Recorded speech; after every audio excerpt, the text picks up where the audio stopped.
Ahí va. Está grabando. Hermoso. Gracias, ese, que seguro está por ahí. Empecemos. Sí, ahora sí.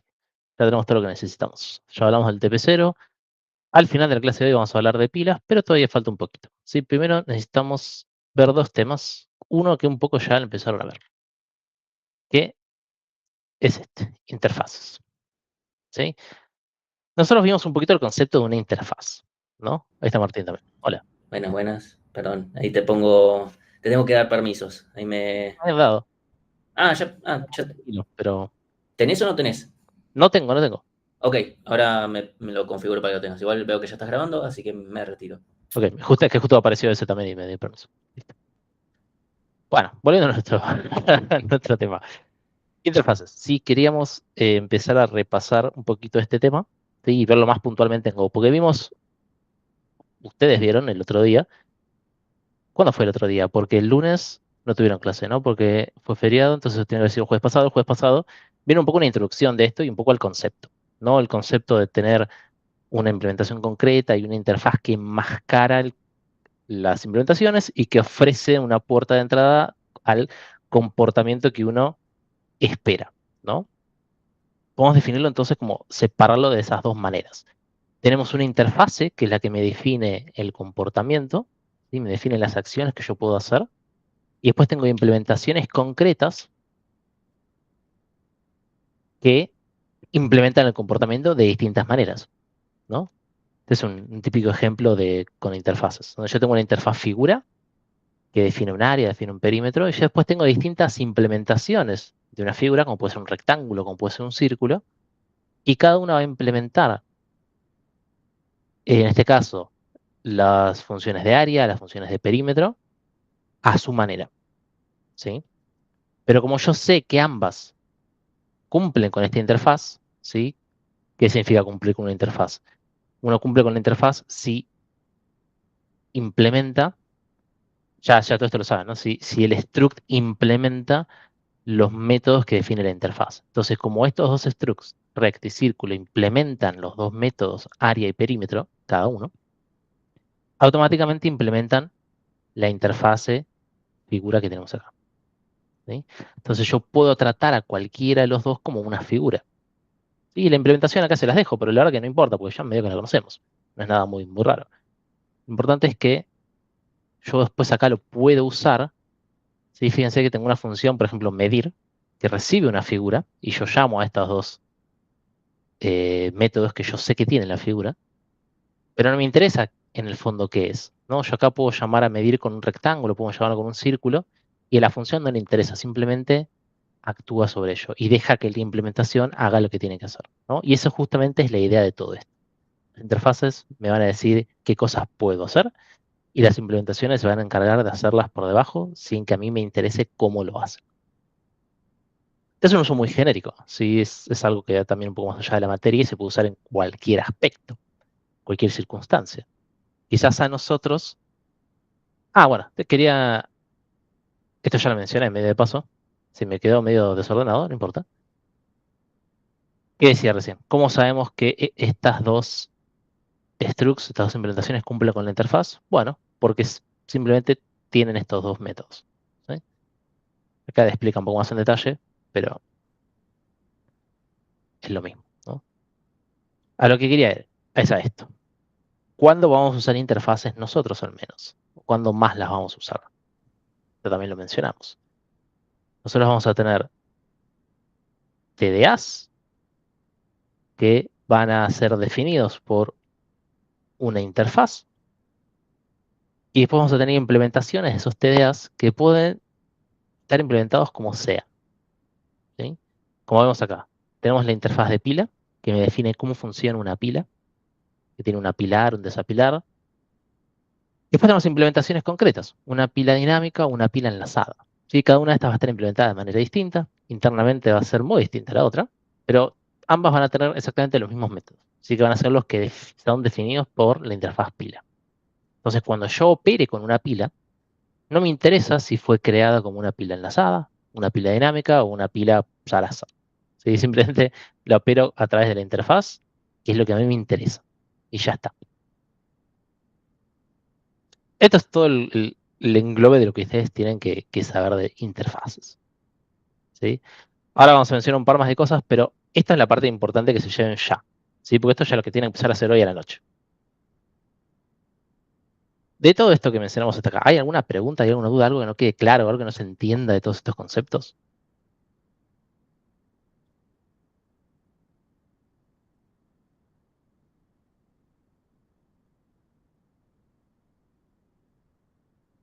Estamos ok. Entonces, seguimos. Pasé muy rápido porque era un poco de repaso, pero al mismo tiempo igual necesito que me digan que lo saben.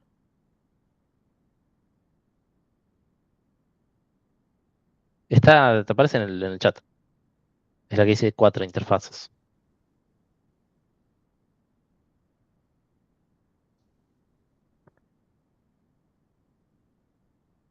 Bueno, no veo que nadie me quiera hacer preguntas, así que continuamos. Porque, ¿por qué no? Como decía recién, esta no es el único uso del que podemos dar interfaces. De hecho, es bastante amplio. Podemos hacer un montón de cosas. Podemos darle un uso a TPS y acá van a haber un montón de código, pero antes de mostrárselo acá, se los quiero mostrar yo un segundito por acá. Así que voy a dejar de compartir un segundo esto y voy a empezar a compartir mi pantalla, así les muestro algo en mi Visual Studio. ¿Sí? Ahí deberían ver, ¿no? ¿Ven mi Visual Studio Code? Alguien que me diga que sí, Sí, sí, por lo sí. menos. Joya, Sí, se ve. perfecto. Bueno, les voy a presentar algo que tranquilamente podría ser un TP que les pedimos a ustedes. ¿Sí? Un TP1, por ejemplo. Donde imagínense que les hacemos hacer un TP que tenga que ver con, no sé, acá no fui muy original, con supermercados, por ejemplo, ¿no? Y esas cosas que tienen que hacer con supermercados, tienen que hacer distintas acciones, ¿no? Entonces, en base al input que les ingresa el usuario, ¿sí? Se fijan si es una acción uno, si es acción 2, si es acción 3, zaraza, y en base a cada una de las acciones hacen algo, ¿no? Por ejemplo, muestran la cantidad de personas que hay en fila. Entonces, calculan la cantidad de personas que hay en fila y después las muestran. Si es la acción número 2, tienen que decir, ok, bueno, ¿cuánta plata hay en caja? ¿No? Calculan la cantidad de plata que hay en caja y después la muestran. Si es otra acción, hacen otra cosa. No sé, etcétera. ¿No? O sea, es una estructura muy básica de un TPI, pero también muy estándar. ¿No? Es algo que tranquilamente podemos encontrar en cualquier lado. Todo este código que tenemos acá es simplemente para manejar cada una de las distintas acciones que podemos hacer. ¿No? O sea, chequemos el input, llamamos, chequeamos errores, que de hecho, supongo, no, si error ya tienen que haberlo mencionado por lo menos, pero ahora repasamos un segundo eso. Y si no hay error, bueno, mostramos algo por pantalla, ¿no? Acá hay un par de funciones auxiliares, pero nada, detalles, ¿sí? Podemos ver más código acá también, ¿sí? Cómo implementaríamos cada uno de estos. No nos interesa, lo que nos importa es esta estructura acá, ¿no? Esta sería como nuestro main principal que decide qué hacer en base a cada input, cada acción. Entonces lo ven y dicen, sí, está bien, joya, ¿qué tiene esto? O sea, está perfecto. Bueno, no está mal, sí, o sea, pero entiéndolo así, no es que esté mal, pero al usar interfaces nosotros podemos estandarizar un poco más esta forma de accionar, que como decía recién, es re común, ¿sí? Es re típico hacer este tipo de cosas. Entonces, si es tan común, seguramente se puede hacer de una manera un poco más estandarizada y prolija. Le propongo lo siguiente, ¿sí? Este es mi nuevo main. El primer cambio es un switch en vez de un if, pero eso es un detalle. Y fíjense que cada una de estas funciones que teníamos recién son las mismas funciones, ¿no? Personas en fila, dinero en caja, no sé, otra cosa. Ya no me devuelven todas algo distinto. Volvemos un segundo al anterior. Que es, la primera devolvía personas. Entonces después tenía esta que muestra personas. Esta devolvía, no sé, plata. Entonces tengo otra función que devuelve plata. Esta devuelve otra cosa. Entonces, no sé, etcétera. Todas devuelven algo distinto. Podemos estandarizar eso que nos devuelve cada una de estas funciones, ¿sí? En un resultado genérico, ¿sí? Y chequear una sola vez si hubo error. Y si no hubo error, a ese resultado le llamo imprimir. Si este método de imprimir, que va a ser de resultado, si vamos a resultado acá, la definición, resultado es una interfaz, ¿sí? Que lo único que tiene es un método para imprimir. que lo vamos a usar justamente para imprimir el resultado acá, ¿no? O sea, imprimir lo que sea que haya pasado. Cada tipo de resultado va a estar implementado en un struct distinto. Por ejemplo, el resultado de calcular cuántas personas hay en caja va a estar dado por este tipo, ¿no? Que le ponemos acá a este struct puntual. Tiene una implementación interna totalmente distinta y el método de imprimir, bueno, va a ser lo que antes teníamos en una función afuera, ¿no? Que literalmente calcula según las personas y, no sé, imprime cuántas hay. El resultado en caja va a ser algo parecido. ¿Sí? Este struct, fíjense que nada que ver con el anterior. Cuando imprime, muestra esos detalles por pantalla y listo. ¿Sí? Con lo que yo lo guardé. Entonces, la gracia de todo esto, ¿sí? Fíjense, volvamos un segundo al main entonces, es que en el main no le interesa qué es lo que devuelve cada una de las distintas acciones, porque sabe que son todas un tipo de resultado. ¿Sí? En resultado hay un error. Todos devuelven lo mismo. Resultado, error, resultado, error. Entonces, lo único que tiene que hacer es chequear el error en un solo lado, una sola vez, y si no, hacer que el resultado, en este caso, se imprima por pantalla, ¿no? Pero tranquilamente podríamos hacer otras cosas. El resultado podría, no sé, enviarse a otro lado o, bueno, no se me ocurren muchos ejemplos, pero lo importante es que es genérico, ¿sí?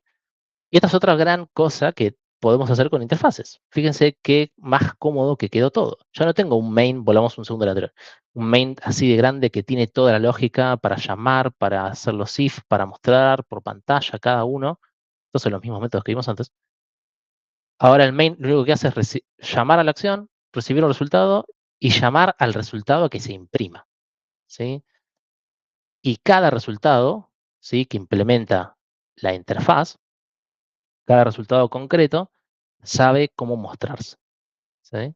Sabe cómo mostrarse. Son todos distintos, pero todos implementan la misma interfaz. Y el main los maneja todos igual, porque es lo único que le importa. Importa que sea un resultado, ¿sí? Que es la interfaz. ¿Tienen que hacer esto sí o sí en el TP? La verdad que no, no se los exigimos, pero fíjense qué tanto mejor queda, ¿no? O sea, es mucho más cómodo leer el código de esta manera, es mucho más estructurado, usamos muchas más funcionalidades del lenguaje que justamente están para eso, ¿no? Para hacer que la vida sea más fácil y que todo sea más cómodo, etcétera. Así que nada, yo se los recomiendo mucho, ¿sí? Después mucha gente no lo hace, pero no importa, yo se los recomiendo igual. Aparte también es buena práctica, ¿no? Está bueno empezar a implementar todas estas cosas y usar cosas de lenguaje y no lo más básico que es que sepamos. ¿Sí? Les va a servir mucho. Pero bueno, nada, al fin y al cabo es un detalle. Bien, eso es lo que les quería mostrar. Y después el código más o menos lo mostré acá. Y traté de que me entre, pero bien. Lo importante es que se lleven la inspiración. Sí, quizás en el TP no sea exactamente igual, pero sea muy parecido, entonces puedan usar esta idea igual, igual llevarse algo y mejorar lo que están haciendo. Bien, ¿alguna pregunta de esta parte? Voy a volver a compartir solo la pestaña.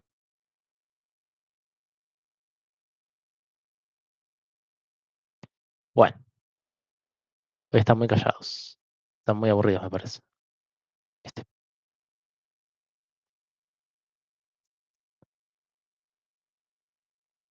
eh, como me preguntan, ¿imprimir se define distinto a cada caso? Claro, cada resultado, como es un struct, ¿sí?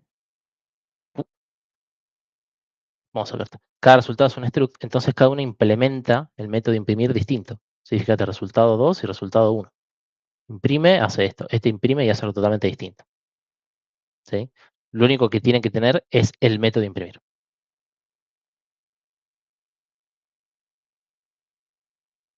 Claro, perfecto.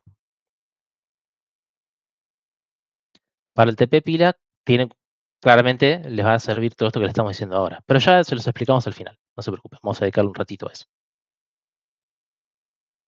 Voy a ponerme un reloj acá. Así, chequeo siempre que eres. Bueno, volviendo al error. Sí, habíamos mencionado errores, ¿sí? Un poquito al respecto, pero ahora les explicamos bien qué son, ¿sí? Y el error, como dice acá, no es nada más ni nada menos que una interfaz. ¿sí? Esta es una interfaz provista por el lenguaje, que se llama error, y que tiene un método que se llama error, y que devuelve un string, ¿sí? ¿Qué significa esto? Que nosotros podemos hacer nuestros propios errores, ¿sí? Como en Python, por ejemplo, definiríamos una excepción, o como en C, bueno, en C no hay nada parecido, pero sí, como definiríamos una excepción custom en cualquier lenguaje orientado a objetos, en este lenguaje nosotros vamos a definir nuestros propios errores. ¿Sí? Nuestros errores no son más que structs, cualesquiera, ¿sí? Pueden ser cualquier tipo de struct. Lo único importante es que definan este método, ¿sí? Método error que no recibe nada y devuelve un string para cumplir con la interfaz error. De esa manera yo lo puedo tratar como un error genérico en cualquier lado. ¿No? Y fíjense que yo puedo tener dos tipos de errores muy distintos. Este que es división por cero, o este error que hasta tiene un campo interno propio, ¿sí? Que este se refiere a un error de conexión y, por ejemplo, me dice que, no sé, no se pudo conectar con tal cosa, qué sé yo, con tal IP o lo que fuera, ¿sí? Yo puedo tener cualquier cosa acá, ¿sí? Este struct puede tener lo que fuera, no me importa, lo único que me importa es que tenga este método, siempre, ¿sí? Siempre que trabajamos con interfaces, lo único que nos importa son los métodos, ¿sí? Los métodos que se exponen. Ay, esta cosa, me molesta. Entonces, nuestro main, por ejemplo, puede ser algo así también, ¿no? Hacemos un montón de cosas, algo en algún momento nos devuelve algo y un error, y nosotros podemos chequear en base a qué tipo de error es y hacer algo distinto según eso. Qué sé yo, si es un zero division error, bueno, es un error muy grave, puedo romper el programa y cortar. Pero si es un error de conexión, podría reintentar, por ejemplo, ¿no? Si es otro tipo de error, hago otra cosa. Esa es la gracia de todo esto. Yo puedo empezar a tener mejor control de los distintos errores que maneja mi programa y hacer cosas distintas en base a ello, ¿sí? Y la mejor forma que tengo que hacerlo es esta, ¿sí? Definir distintos tipos de errores y, por ejemplo, después chequear el tipo del error que estoy doblando. ¿Mm? Entonces, estas son cosas que les van a servir para hacer los TPs, así que tenganlas presentes. Entonces, ¿qué es un error y qué es un panic? Así me queda raro esto. Ahí va. La diferencia fundamental es lo que está escrito acá arriba, ¿sí? Un panic, ¿sí? Es un error irrecuperable del sistema, ¿sí? Es algo que no debería pasar. Un error es algo esperable, es algo que puede fallar y se espera que a veces pase. Como decía recién, un error de conexión, siempre que nos conectamos con algo por internet, por ejemplo, siempre puede fallar. Siempre hay algo que puede fallar ahí. Entonces hay que tenerlo en cuenta. Pero, qué sé yo, si accedemos mal a un índice de un slice que nos pasamos, eso no debería pasar, ¿sí? Eso es un panic. Esa es la gran diferencia entre estos dos. Y lo que nos define cuándo usamos uno y cuándo usamos otro está dado un poquito acá, ¿no? O sea, los errores son de vuelta, las cosas que esperamos. Entonces, en los TPs, cada vez que, no sé, manejamos input usuario o validamos algo o lo que fuera, vamos a devolver un error y después vamos a tener que manejar el error. ¿Sí? ¿Se acuerdan, por ejemplo, la función de atoI que convierte un string a un entero? Devuelve también un error. ¿Por qué? Porque justamente esa acción puede fallar. Y es esperable que a veces falle, porque si le pasa cualquier cosa, obviamente que va a fallar. Abrir un archivo, un montón de cosas más que ahora se me olvidan. En cambio, los panic los vamos a usar más que nada en nuestros TDAs. Si nuestros TDAs cuando hagan un tipo de operación inválida, por ejemplo, no sé, bueno, como dice acá, convertir a tipos correctos o acceder a cosas que no existen, ahí vamos a levantar un panic, ¿sí? Porque justamente es una operación que no soportamos. La idea de los panic es que el programa no continúe, ¿sí? Pero de cualquier manera hay formas de recuperarse de un panic si es necesario. Nosotros igual casi que no lo vamos a usar. Pero bueno, sepan bien esta diferencia, ¿sí? Porque es súper importante. Y de vuelta, hacemos mucho énfasis en eso. A medida que lo vayan haciendo va a ser súper obvio, pero al principio queda medio raro porque tenemos dos cosas distintas para manejar errores, ¿no? O sea, eh, bueno, como dice Facundo, claro, si tengo una request con cosas, si el cliente, sí, tal cual, ese es un claro ejemplo de manejar con errores, porque es- a veces puede fallar, ¿no? O sea, si me envían algo inválido, ¿qué hago yo? O sea, no depende de mí, ¿sí? cuando me envían un valor o lo que fuera, o más o menos valores. Cuando se intenta acceder a la memoria no permitida, sí, eso te lo va a manejar igual el lenguaje, vos no vas a hacer mucho con eso, pero eso es otro caso otro claro ejemplo de panic. Em, Panic no es una interfaz, es otra cosa. Error es una interfaz, pero sí. Se me está adelantando mucho. Ya vamos a ver al final de la clase que, qué cosas levantar en la pila con Panic o con error o con lo que fuera.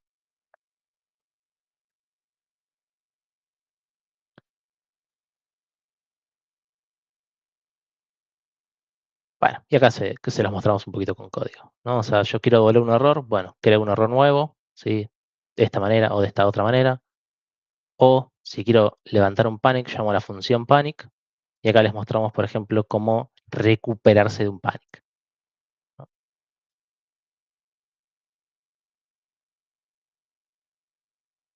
Si tenemos un recover, etc.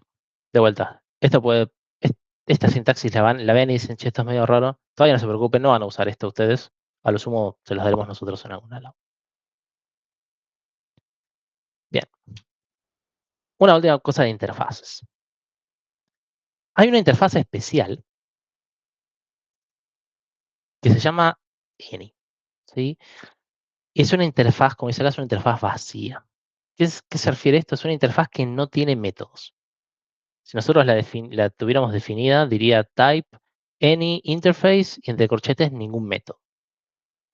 ¿Cuál es el sentido de que exista eso? Bueno, como no define ningún método puntual, todos los tipos del lenguaje van a implementar esa interfaz, ¿sí?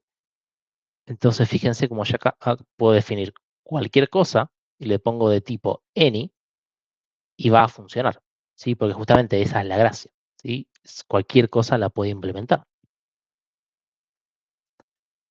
La segunda pregunta es, bueno, ¿y qué hago con esto? Porque sí, está bien, cualquier tipo implementa la interfaz any, pero la interfaz any, recuerden, la única forma que yo tenía de interactuar con interfaces es a través de los métodos. Pero si esa interfaz no define ningún método, ¿qué hago? No puedo hacer nada. Y mucho no vamos a poder hacer, ¿no? O sea, no vamos a poder hacer nada con este tipo que nos pasan acá, ¿no? ¿Qué, qué puedo lograr? Una de las cosas que se podría hacer es tener un tipo de estructura de datos que acepte cualquier cosa. ¿Sí? Fíjense esta pila. Esta pila que acepta any y devuelve any, yo le puedo apilar un número, le puedo poner un string, le puedo apilar lo que yo quiera y va a funcionar. Porque todos estos tipos distintos implementan la interfaz any. Entonces esto funciona. La pregunta es que cuando yo desapilo esta pila, ¿qué voy a recibir? Porque si puedo tener cualquier cosa adentro, cuando yo desapilo puedo recibir cualquier cosa. O sea que no al fin y al cabo yo puedo hacer un desapilar, ok, pero no sé ni qué voy a tener. Eh, Hay dos alternativas. Una es, ok, me acuerdo exactamente del orden en que apilé las cosas y cuando yo las desapilo, sé que el primer desapilado va a ser un string, el segundo desapilado va a ser un número, pero bueno, no es muy realista, ¿no? O sea, tampoco tendría mucho sentido tener una pila de ese estilo. Algo que sí se puede hacer, en cambio, es castear. Si yo puedo castear algo a un tipo concreto. Y acá esto es algo que se los damos porque para darles completitud con el lenguaje, pero nosotros no lo vamos a usar prácticamente. Porque fíjense qué hacemos acá. La función f, ¿sí? Devuelve una figura. Fíjense acá, arriba la definición. Función f no recibe nada y devuelve una figura. De vuelta, figura es una interfase, no la habíamos definido antes. Lo que yo intento hacer de afuera es, por ejemplo, castearla, fíjense la sintaxis, punto, paréntesis y el tipo concreto. Pero acá me está diciendo que hubo un error. Y el problema con esto es que nunca voy a saber de antemano de qué tipo es. Recién cuando la estoy intentando convertir, voy a saberlo. Y esto es un error en tiempo de ejecución, por eso es un panic. Si esto fuera un círculo, esto funcionaría perfecto. Pero cuando no es un círculo, no lo puedo detectar de ninguna manera. Esto se va a ejecutar y va a fallar. ¿Sí? Va a fallar en el tipo de ejecución, va a tener un panic y es un re problema. Puedo hacer un chequeo un poco más seguro. ¿Sí? Fíjense acá abajo. Hago la misma manera, punto paréntesis, pero recibe un segundo argumento, OK. ¿Sí? Y mi chequeo, ok, si no es OK, bueno, algo malo pasó. ¿Sí? No pudo convertirlo. Muchos métodos, muchas funciones en Go usan esta estructura, donde vos los podés llamar devolviendo un solo valor, y si eso pasa algo malo, explota, o devolviendo un segundo valor, que generalmente es un booleano, que me permite determinar si eh, hubo error o no. Es medio raro, sí, honestamente tengo que decirlo, es medio raro. Se utiliza en estos casos donde si no s- habría un panic. Y es justamente para evitar que hubiese un panic. Entonces, en nuestro caso, podríamos hacer algo así. Me fijo el tipo de la figura y si es un rectángulo hago algo, si es un círculo hago algo, etcétera. Todo esto de vuelta. Me gusta mostrarlo para que entiendan ustedes también cómo funciona todo esto.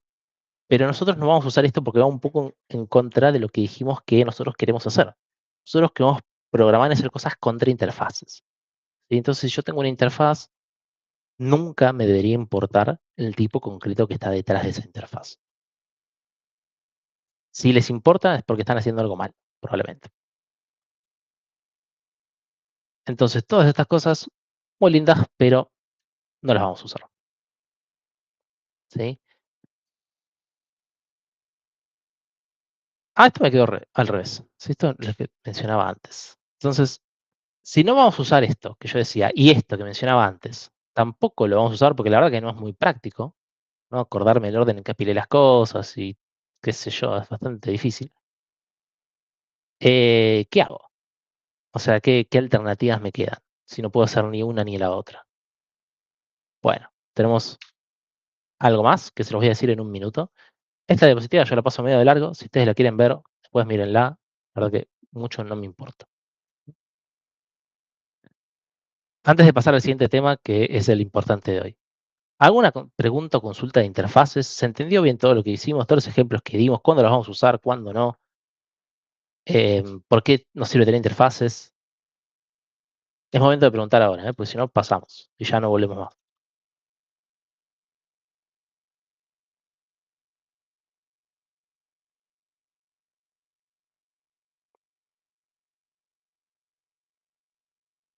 Gran pregunta que estaría bueno haberlo hecho en la clase pasada, cuando se introdujo el término, ¿no? El...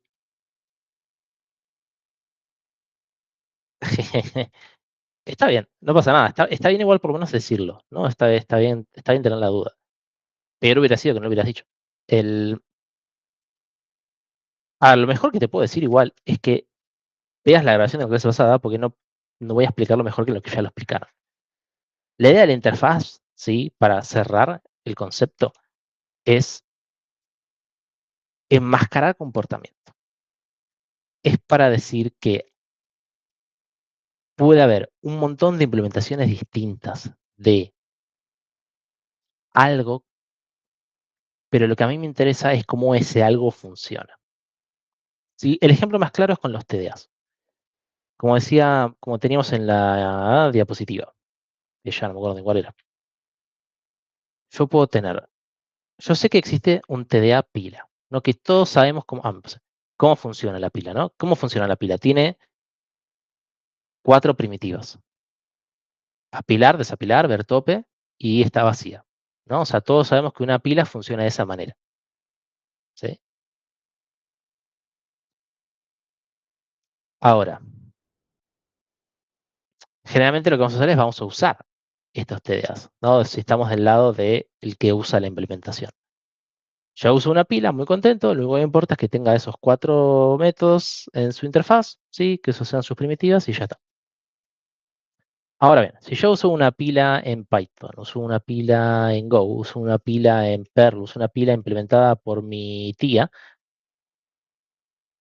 a mí como usuario de esa pila, no me interesa, ¿sí? Porque yo ya sé que como es una pila, tiene la interfaz que tiene que tener, Y bueno, tiene las restricciones y condiciones de temporales que asumo que tienen todas las pilas, ¿no? Que es que puntualmente operan en tiempo constante. Todas sus operaciones son en tiempo constante. Entonces, ¿me interesa cómo está implementado? No, no me interesa. Me interesa usarla y que funcione como tenga que funcionar, por supuesto.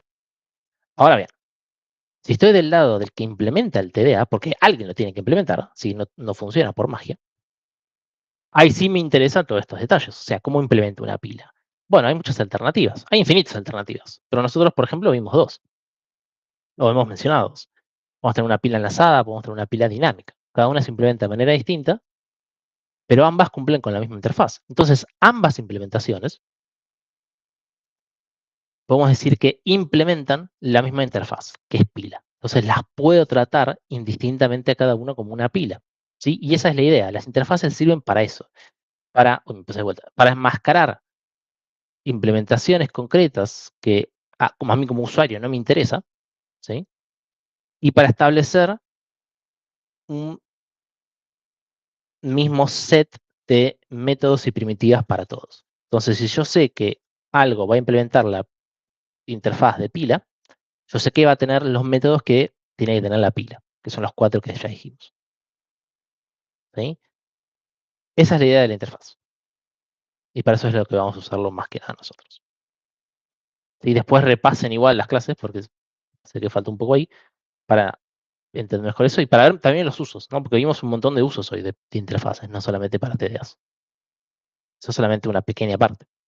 Son mucho más interesantes que eso. Bien, pasemos al siguiente tema, que es uno de los que a mí más me gusta,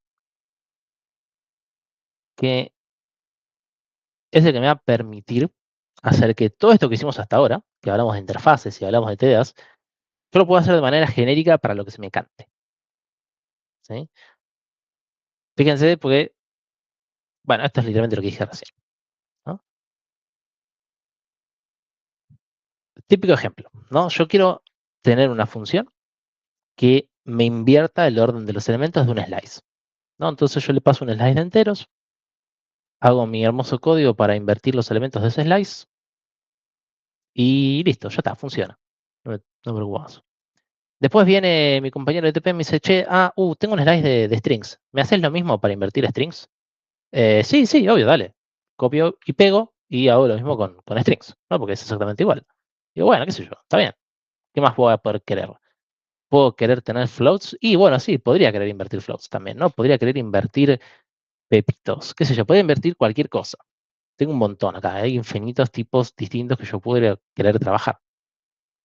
¿Cuál es la gracia de todo esto? Yo puedo hacer esto una sola vez de manera genérica y no tener que escribir la misma función 25 millones de veces. Esos son los generics, ¿sí? Esta es la misma función implementada de manera genérica que va a servir para todos los tipos. Y acá les explico qué es cada una de estas partes. Esto que tenemos acá, que es algo nuevo, se llama type parameter. ¿Sí? Es lo que me va a decir que esta función va a aceptar, mejor dicho, es lo que me va a decir qué tipos va a aceptar esta función. Yo lo que estoy diciendo acá es que la función invertir va a aceptar any. Es decir, que va a aceptar cualquier tipo. ¿Sí? No tengo ningún tipo de restricción, cualquiera. Todos. No me interesa cuáles. Lo que estamos haciendo acá es escribir que, ok, yo acepto cualquier tipo, ¿sí? Pero como es un lenguaje de tipado estático, a lo que yo recibo, yo tengo que ponerle un tipo, porque así me dice el lenguaje que se tiene que escribir. Entonces, en este type parameter me va a decir que, bueno, voy a definir internamente un tipo T que va a ser any. Entonces, en mi función, yo lo que voy a recibir es un slice de tipo T. Y voy a devolver un slice de tipo T. Fíjense que acá también adentro se usa. Cuando yo hago un make, voy a crear un slice de tipo T. Entonces, en ningún momento trabajo con ningún tipo concreto, ¿sí? Este tipo T lo trabajo como si fuera de tipo any, ¿sí? O sea que las operaciones que yo puedo hacer acá tendría que poder hacerlas con cualquier tipo, ¿sí? No tiene que ser dependiente de eso. Para este ejemplo, ¿no? Después, el resto del código es exactamente igual. Si comparan esto con lo que ya teníamos, es exactamente igual. Y me permite escribir el código una sola vez y para siempre, ¿no? Y cuando lo tengo que usar, ¿cómo lo usamos? Fíjense, yo defino mis dos slices, acá lo llamo con enteros y acá lo llamo con strings. En el primero, fíjense que yo estoy llamando la función, que está en mi paquete de utils, es invertir, bueno, debería ser con mayúscula, ¿no? Pero no importa. Y le digo en la función el type parameter, ¿sí? En este caso quiero que sea de ints y le paso mi slice de ints. En este caso le paso que sea de tipo string y le paso el slice de strings. ¿Sí? Y si yo ejecuto esto, ambos se ejecutan perfectamente bien, ¿sí? A la función invertir en ningún momento le importó que fueran ints, strings, lo que fuera, simplemente los trata de la misma manera, ¿sí? Y el que llama es el que sabe qué tipo le va a estar pasando. De hecho, no es estrictamente necesario pasar el type parameter acá, el lenguaje lo infiere por sí mismo, ¿sí? Como yo ya le estoy pasando acá un slice de enteros, va a inferir que estoy intentando llamar a la función con un tipo T que sea int. Y lo mismo acá con strings y lo mismo con lo que fuera. Este es el uso básico que le vamos a dar a nuestros generics. Es hermoso, ¿sí? Tenemos que acordarnos nomás de esta parte, ¿no? Cuando definimos nuestra función, tenemos que agregarle el type parameter y después manejar internamente este tipo T que nosotros definimos acá.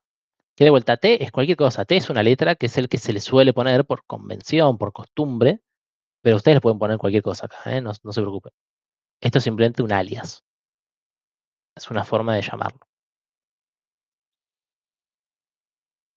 Bien, vamos a ver más ejemplos. Vamos a verlo con structs, ¿sí? Porque mi struct también puede ser genérico, que es el problema que teníamos antes. Yo puedo hacer un arreglo dinámico, una pila o lo que fuera, que trabaje para tipos concretos o que trabaje de forma genérica, ¿sí?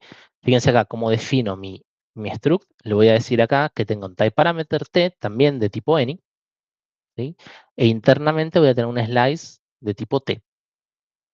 Entonces, cuando yo hago los métodos de mi arreglo dinámico, además, fíjense lo que le paso acá, le paso entre corchetes el T que yo definí acá arriba, ¿sí? Y ahora la función append no recibe un tipo concreto, recibe un tipo T. Y después trabajo como si no me importara, ¿sí? Esto no cambia en nada, esto es exactamente igual. A la hora de llamarlo, le especifico el tipo cuando yo creo el struct, ¿sí? Acá sí se lo tengo que pasar, esto es obligatorio. Y después trabajo normalmente, ¿sí? No hay nada raro. Y es exactamente igual a lo que ya haría con tipos concretos, solo que con tipos genéricos, ¿sí? ¿Se entiende lo que estamos haciendo? Uy, creo que hasta ahora vimos poco código, pero esto es básicamente lo que tienen que saber, ¿sí? Ah, perfecto, veo varias manitos por arriba. Oye. Es hermoso. Es como dicen ahí, es como el type de .NET. Si bien nunca usé mucho .NET, estoy bastante seguro que es lo mismo. Esto es lo que está en el ejercicio 5 de RPL que guía Drupal. Puede ser, ni idea, la verdad que no me acuerdo. Siempre se escribe any. No siempre, o sea, sí se escribe entre corchetes el type alias y después el tipo concreto que yo acepto. Any es para decir que yo acepto cualquier cosa. Pero no siempre voy a querer aceptar cualquier tipo. A veces yo voy a querer aceptar varios tipos, pero restringido a un subset de los mismos. Por ejemplo, bueno, acá hay lo que estaba diciendo antes. Por ejemplo, acá, ¿sí? Acá estamos implementando el algoritmo de selección. Trivial. ¿Sí? Ya lo hicieron, ya lo saben hacer.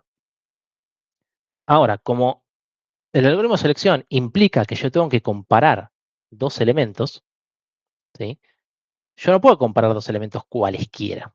Esos elementos tienen que estar definidos para este operador, el piquito, ¿no? El signito de mayor menor. Entonces yo tengo que poder trabajar con tipos que acepten esta operación. ¿Cuáles son esos tipos? Bueno, están definidos en lo que se llama stack constraint, ¿sí? Si vamos acá, le hacemos clic a esto, nos va a llevar a go.dev, particularmente al paquete SMP, y vamos a ver acá el tipo ordered, que es una interfaz que acepta todos estos tipos, ¿sí? Esto no importa mucho la sintaxis, ustedes simplemente síganme, ¿sí? Créanme. Acá es lo que me dice que ordered es una constraint que permite usar básicamente estas operaciones. Mayor, mayor igual, menor, menor igual. ¿Sí? Joya. Eso es lo único que necesitamos. Entonces, con esta constraint order, volvemos a la diapo, yo ahora implemento mi selección diciendo que el tipo T va a estar restringido únicamente a los tipos definidos por esta constraint. ¿Sí? La constraint de order. Entonces solamente voy a poder pasar cosas que estén definidas por esta constraint. ¿Sí? Que de vuelta son todos los números y los strings. Y creo que nada más que eso. Si le pasara otra cosa, por ejemplo, un arreglo de, que podríamos tener un arreglo de puntos, un arreglo de personas, un arreglo de fafafa, esto no funcionaría. ¿Sí? Sería un error en tipo de compilación, porque la constraint me está limitando la función a los tipos que yo quiero. Lo cual es muy copado, ¿no? O sea, estos generics me permiten no solamente trabajar con cualquier tipo, sino que hasta me permiten elegir a mí con qué tipos quiero trabajar. O sea, es súper poderoso. Estas constraints, ahora después vamos a ver, se pueden definir también, entonces yo puedo tener mis propias cosas custom donde yo defino con qué quiero trabajar. Es súper potente. ¿Sí? Nosotros, el mayor uso que le vamos a dar es en nuestras TDAs, y generalmente en los TDAs vamos a querer trabajar con cualquier tipo posible, entonces va a ser de tipo any, ¿no? Pero vamos a tener un par quizás, quizás podemos tener un par de problemitas con ello. Porque, volviendo a este ejemplo, ¿no? Yo tengo mi algoritmo de selección. Bueno, justo me preguntaron, pero creo que lo respondí. Sí, vamos a poder hacer nuestras propias constraints, como dicen ahí, me preguntan en el chat. Los strings están implementados en order. ¿Cómo funcionan con strings? La verdad que no sé, habría que probarlo. Quizás ahí en la documentación lo decía, pero quizás te compara por largo, quizás te compara por orden lexicográfico, no sé. La verdad que no estoy seguro. Probablemente sea por orden lexicográfico, pero no estoy seguro. A lo que voy es, más allá de estos tipos que me definen order, selección es un algoritmo de ordenamiento genérico, ¿no? Yo se lo puedo aplicar a cualquier cosa. Lo único que necesito saber es cómo comparar esas cosas en mi algoritmo, ¿no? O sea, yo podría ordenar puntos tengo un struct punto que tiene un X y un Y. ¿Cómo los ordeno? Y depende de cómo lo defina. Puedo definirlo como la distancia al origen o la suma de sus coordenadas, no sé, cualquier cosa. ¿Sí? Pero me gustaría de alguna manera poder ordenarlos, ¿no? Y que esta función que yo implementé acá, que es muy bonita, ¿no? Se ve muy bonita, me sirva para cualquier tipo, no solamente para este subset. Yo quiero ordenar cualquier cosa. ¿Cómo hacemos en ese caso? ¿No? ¿Qué pasa si queremos ordenar más allá de lo que me permite esta constraint? Vamos a ver qué alternativas tenemos. ¿Qué tal si nosotros implementamos nuestra propia interfaz? ¿No? Podemos implementar una interfaz que se llame comparable, ¿sí? Que tenga un método less, ¿sí? Que es, bueno, menor o mayor, lo que fuera.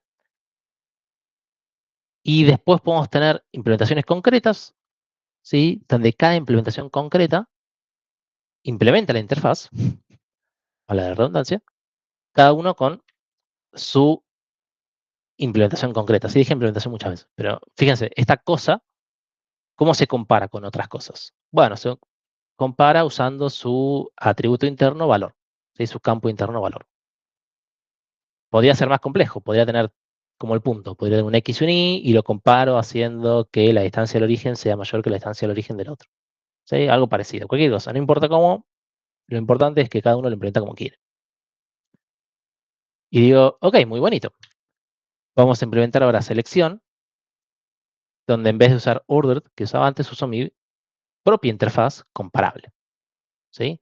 Entonces le digo, che, Aceptá únicamente cosas que sean comparables, que son las que yo defino acá, y llamá al método comparable en vez de usar simplemente el piquito como usamos recién. Y digo, listo, soy un capo, terminamos. Esto tiene un problema. Si alguien prestó mucha atención, ¿sabe cuál es el problema que tiene esto de acá?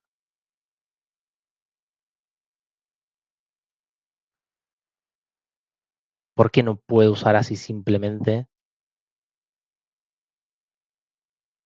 esta interfaz comparable que tiene mucho sentido, ¿no? Hasta ahora tenía mucho sentido, pero yo te aseguro que tiene un problema.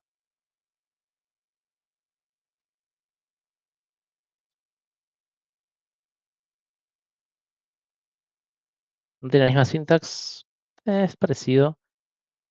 El tipo de parámetro, error de métodos, como que me tiran palabras sueltas y esperan pegarle. Quiero una respuesta un poquito más completa. ¿Qué es un error de método? ¿Qué es un tipo de parámetro? Eh, la verdad que viene por ahí, está bien, pero no estoy seguro si entendieron o simplemente están tirando ideas. Viene un poco por ahí el problema. Nada me impide, qué sé yo. Nada te impide, si nada te impide hacerlo. ¿Qué es esto de acá? No, yo digo que selección recibe algo de tipo comparable. Y llamo comparable con método less. Pero fijémonos acá en la implementación. ¿Qué decía mi interfaz? La implementación de comparable tiene un único método que dice recibe otro comparable, ¿no? Pero la implementación concreta de mi struct no recibe un comparable, recibe una cosa, ¿sí? Porque las cosas se saben comparar solamente con otras cosas. Entonces no está implementando la interfaz, ¿sí? Mi struct cosa no implementa la interfaz comparable. ¿Por qué? Porque no implementa el mismo método. Acá me lo dicen. Implementa el método less que recibe una cosa. Yo quiero el método less que reciba un comparable, ¿sí? Eso es un gran problema. Porque si acá yo recibo un comparable en vez de una cosa, como es algo como es una interfaz, yo no estoy seguro que lo que recibo es una cosa. ¿Qué tendría que hacer? Tendría que probar casteando, ¿no? Digo, ok, bueno, lo intento castear. Si esto comparable que yo recibo es de tipo, bueno, acá no sé, otra cosa, o de tipo cosa, ¿sí? Como tenemos acá, funciona como yo esperaría que funcione. Y si no es del tipo que yo espero, bueno, no sé, paniqueo porque no se me ocurre qué hacer. La verdad que, bueno, sí, técnicamente podríamos hacer esto, pero ¿qué dijimos antes? No queremos nosotros saber la implementación interna de algo cuando trabajamos con interfaces. ¿No? Si estamos trabajando con interfaces, lo único que nos interesa es que se comporte como la interfaz dice que se tenga que comportar. ¿Sí? Que tenga los métodos que la interfaz dice que tiene.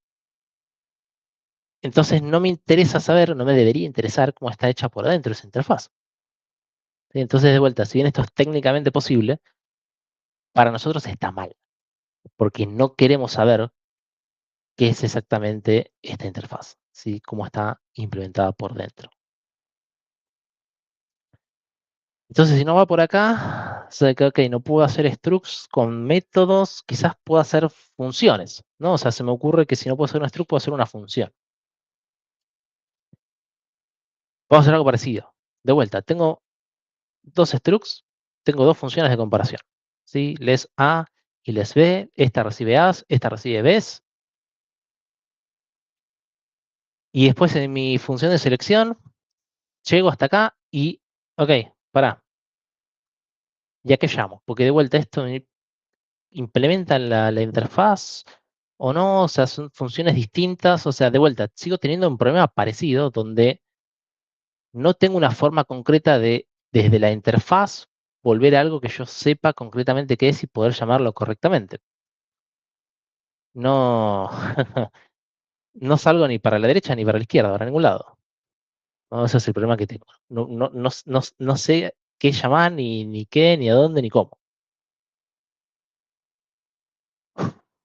Bueno, la respuesta a este problema se las doy a la clase que viene. Sí, digo yo, pero quizás sea otra persona. hay una manera más correcta de resolver todo esto que estamos haciendo, ¿sí? Que no es ni casteando, que no es ni haciendo funciones raras, ni es mucho más sencillo, pero involucra algo que todavía no aprendimos. Y como no nos centraba a enseñarlo hoy, lo enseñamos la clase que viene. Así que quédense un poco con la duda y el lunes lo vemos. Así que bueno, ¿se terminaron los generics? No, me falta algo importante. Dijimos que podíamos hacer constraints custom que nosotros mismos definamos, ¿no? Fíjense este ejemplo de acá. Yo tengo dos tipos concretos, A y B. Cada uno tiene el mismo método, ¿sí? Implementamos una interfaz llamándola AB, por ejemplo, y acá le estamos diciendo que esta interfaz está limitada, o sea que tiene un constraint, a estos tipos puntuales, ¿sí? A un puntero A o un puntero B, que son estos que yo definí acá, ¿no? Y además le digo qué métodos quiero que tenga. Esto del método es opcional, pero lo importante para que sea una constraint es esto de acá, ¿sí? Definirle nosotros a qué tipos la limitamos. ¿Para qué? Bueno, para hacer algo de este estilo, ¿no? Yo defino estos tipos concretos acá, defino un A, defino un B, y después llamo a la función, que recibe, que es una función genérica, ¿no? Que puede recibir cualquier cosa de tipo A, cualquier cosa de tipo B, y llamar al método algo de ese tipo concreto, ¿sí? ¿Tiene mucho sentido? Y por ahora mucho que no, ¿no? Fíjense acá cómo me limita si yo intento llamarlo acá con otro tipo C, que no está definido por la constraint, pero que igual implementaría la interfaz, porque cumple con los métodos que define la interfaz, no la puedo llamar, ¿sí? Me dice justamente C no satisface la constraint AB. Esto es un error en tiempo de ejecución. ¿Sí? El compilador me va a decir este problema. Para hacer estas clases no tiene mucho sentido. Pero para hacer algo de este estilo, ¿no? O sea, fíjense acá, yo quiero definir una función que funcione para todos los números, ¿no? Yo quiero hacer la función suma, que recibe una slice de números y que sume los números, porque sumar números es sencillo, ¿no? O sea, eso lo tenemos en todos lados.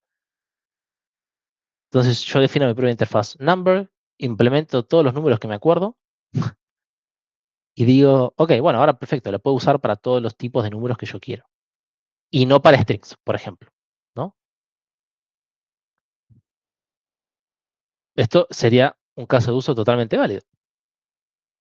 Y como hago esta interfaz, podría ser cualquier otra.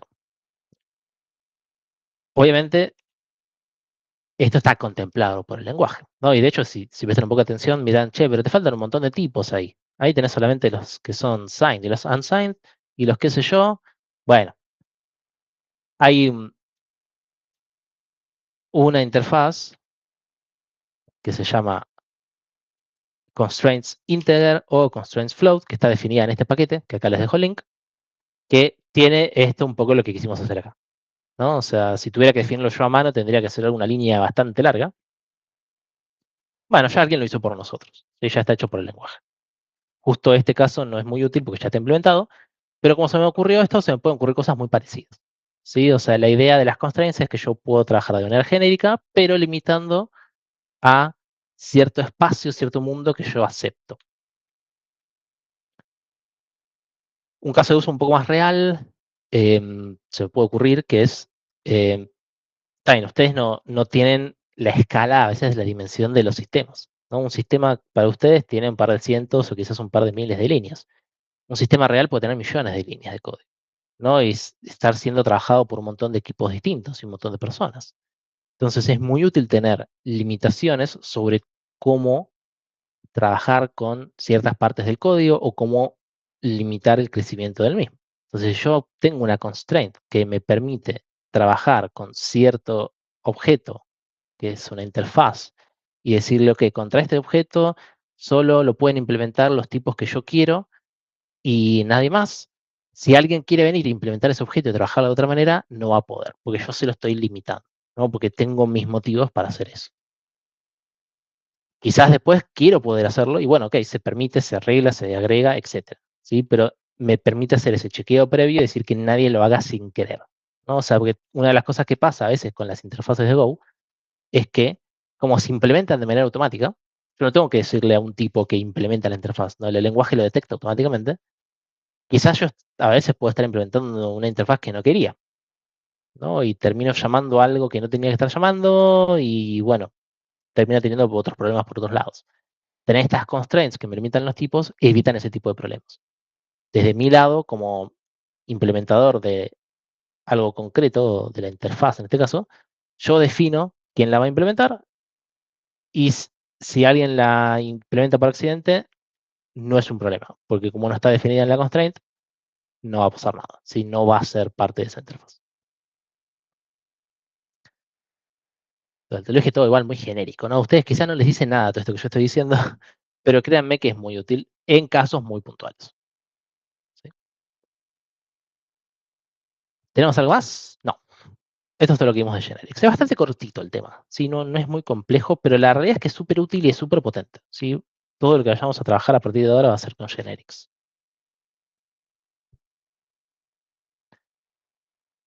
Eh, Podemos definir tipos de contexto de una API. No estoy seguro, no sé si puedo hacer algún tipo de, en la constraint, como de inclusión genérica de todo lo que esté, no sé, en este paquete, con este módulo.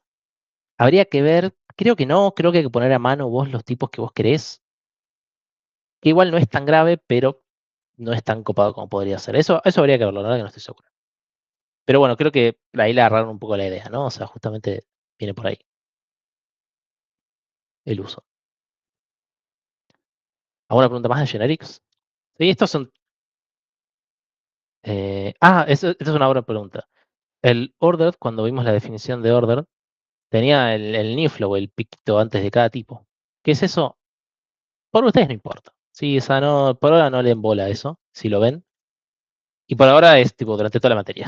Porque la verdad que no, ustedes no les va a servir de nada. Pero si quieren pueden investigarlo, ¿no? Si se acuerdan de preguntarme, después les paso un link al respecto. Sí, pero no, no es importante para nada. Pero bien,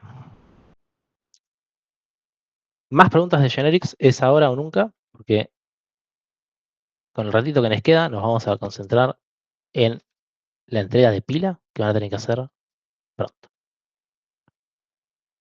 Siempre al usar generics, ¿tengo que especificar el tipo de variables que uso? Sí y no. Cuando usamos generics para definir structs, le tengo que decir el tipo, ¿sí? Porque al iniciar el struct, no, no tengo forma de saber que, o sea, el lenguaje no va a tener forma de saber qué tipo estás esperando. Justamente vos, como implementador de eso, le estás diciendo que acá, que quiero que este arreglo dinámico sea de tipo enteros, ¿sí? Que solo acepte enteros. En cambio, si trabajo con funciones, cuando yo llamo a la función, ya le estoy pasando un parámetro concreto. Como este parámetro que yo le paso es un slice de enteros, y como yo definí la función acá, que es un slice de tipo t, y t puede ser any, ya va a detectar automáticamente que, ok, este tipo quiere trabajar con enteros. Entonces vamos a hacer que t sea entero. ¿Sí? Entonces, para funciones, para hacerla acá, no es necesario, ¿sí? En la función genérica, pero cuando trabajamos con structs, sí es necesario.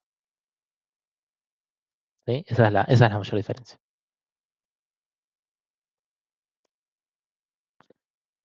Fíjate que no es ningún problema definir algo genérico. Fíjate la implementación acá de invertir. Invertir está construyendo un slice, le estoy diciendo que sea un slice de tipo T. ¿Y qué es T? No sé, no es nada T, no existe todavía. Esto va a existir únicamente cuando se llame la función. Pero a mi función genérica no le interesa. ¿Sí? Lo único que le interesa es que yo pueda construir un slice de tipo T, que es any. ¿Sí? Y acá esta función res, si vos la ves, va a decir que es de tipo slice de T, sin saber que esté en ningún momento. ¿Sí? Solo al momento de ejecutarla, ahí va a ser la suerte de conversiones eh, que necesite. ¿Sí? Ahí va a decir, ok, T es un tipo entero, entonces ahora voy a trabajar con enteros. Entonces voy a crear un slice de tipo entero acá y etcétera. ¿Sí? Pero todo eso lo va a hacer en un momento de en tiempo de ejecución. Y cada vez que la llames va a ser el mismo proceso, con cualquier tipo que vos le pongas.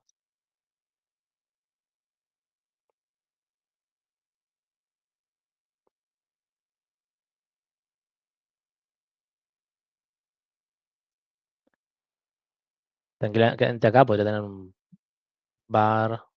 A escribir con mouse es muy difícil. No sé. Y decir que es de tipo T, ¿no? Yo acá estaría definiendo una variable i de tipo T y ¿qué es T? De vuelta, no sabemos, no importa. Sí, en cualquier momento yo puedo hacer i igual eh, el arreglo. Bueno, no se entiende un carajo, ¿no? Pero muy prolijo. Tengo que usar otro mouse porque esto es muy difícil. No, yo accedo al arreglo en la posición y lo asigno a la variable que definí que es de tipo T, pero en ningún momento sé que es T. O sea, esa es la gracia de todo esto. ¿Sí? O sea, yo todo el tiempo trabajo con un tipo genérico, un alias a un tipo siquiera, y me desligo de eso. Entonces, el momento de ejecución es cuando va a tener que mapear todo esto a un tipo concreto. Entonces, como que literalmente, cuando ejecuta esta función, en todos los lugares donde diga T, va a reemplazar T por int. Entonces, trabaja como si fuera entero. Y cuando llamo con strings, va a reemplazar T por string. ¿Sí? Y eso es todo lo que hace. Después funciona como una función común y corriente.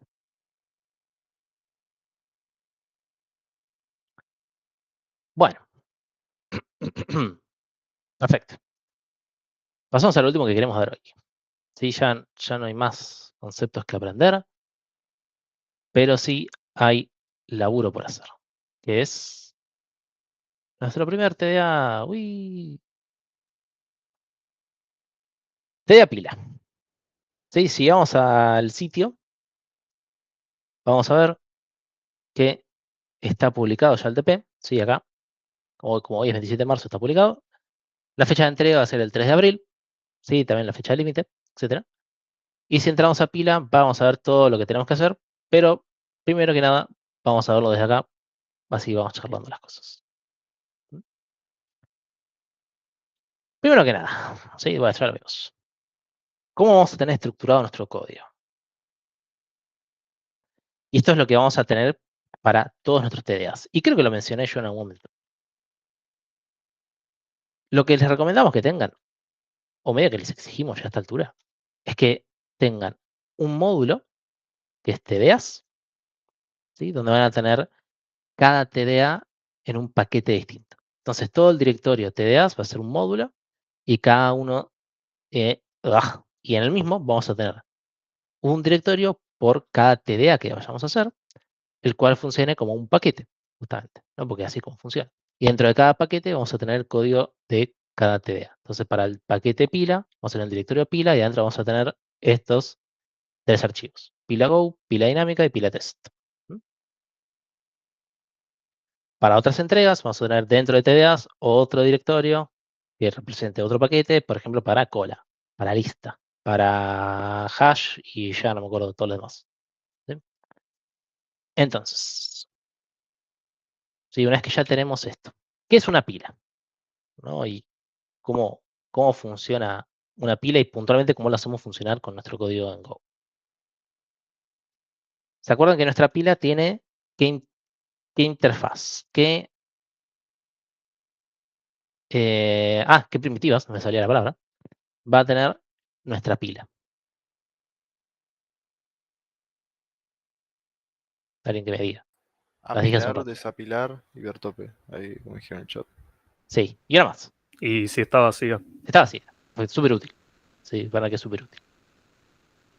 Pero, sí, si bien esa es nuestra interfaz, que lo vamos a ver cómo se define, nosotros necesitamos implementarla de una manera concreta, ¿no? Porque lo que queremos es que funcione. Entonces, ¿cómo vimos que se puede implementar una pila? Bueno, esto me lo está spoileando un poco, ¿no? Pero más allá de que esto diga que lo implementamos como pila dinámica, ¿cuál es la otra manera de implementarlo? Como pila.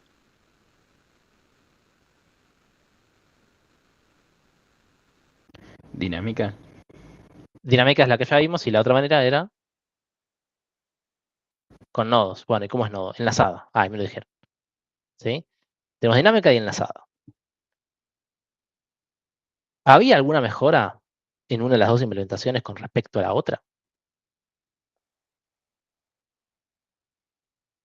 ¿Cuál sería?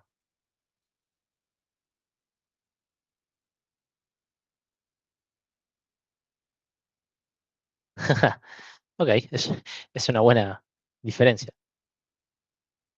O sea, obviamente más allá de que se implementan muy distinto, a la hora de funcionar, ambas trabajan con los mismos, con la misma, por decirlo, eficiencia temporal. Si implementamos con una pila dinámica o una pila enlazada, ambas van a tener las 4 primitivas en tiempo constante, ¿sí? Obviamente eso depende de cómo lo implementemos. Si lo implementamos bien, va a cumplir eso. Y si no lo implementamos bien, bueno, va a estar muy mal. Como es lo mismo, sí, al fin y al cabo, decidimos ir por una de las dos. Entonces les pedimos que implementen la pila dinámica.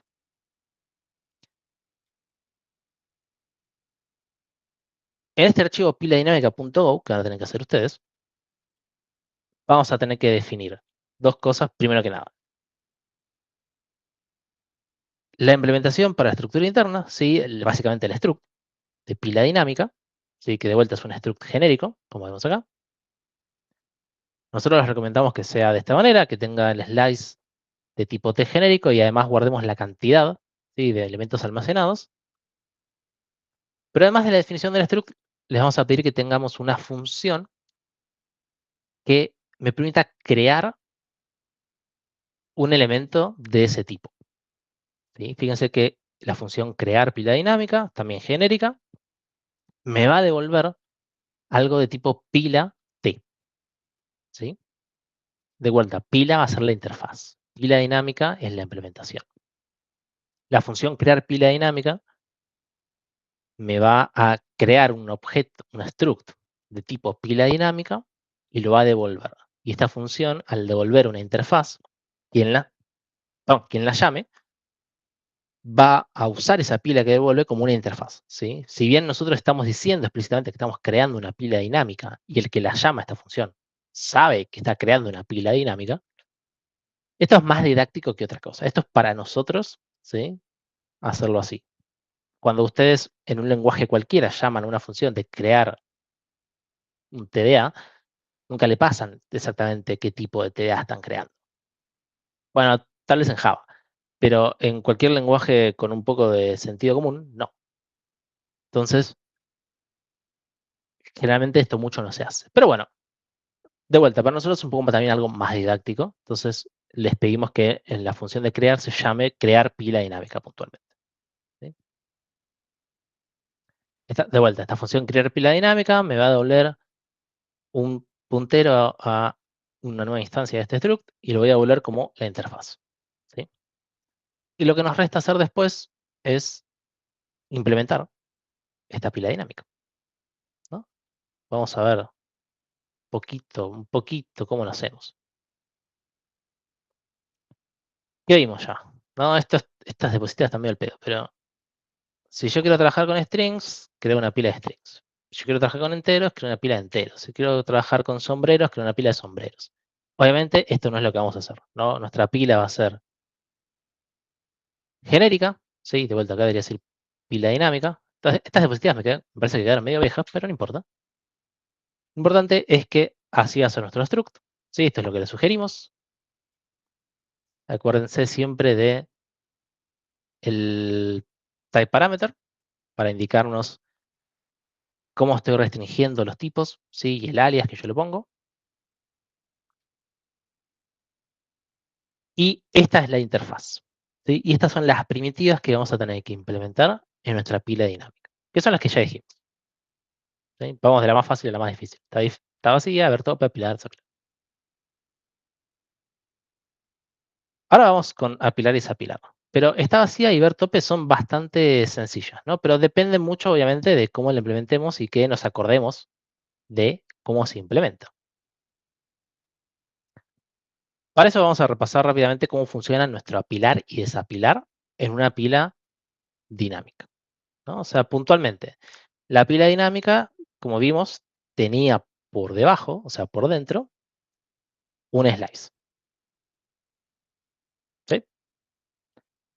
¿Cómo le agregamos algo a ese slice? ¿Cómo apilamos un elemento a mi pila? ¿Qué me lo puede decir en palabras?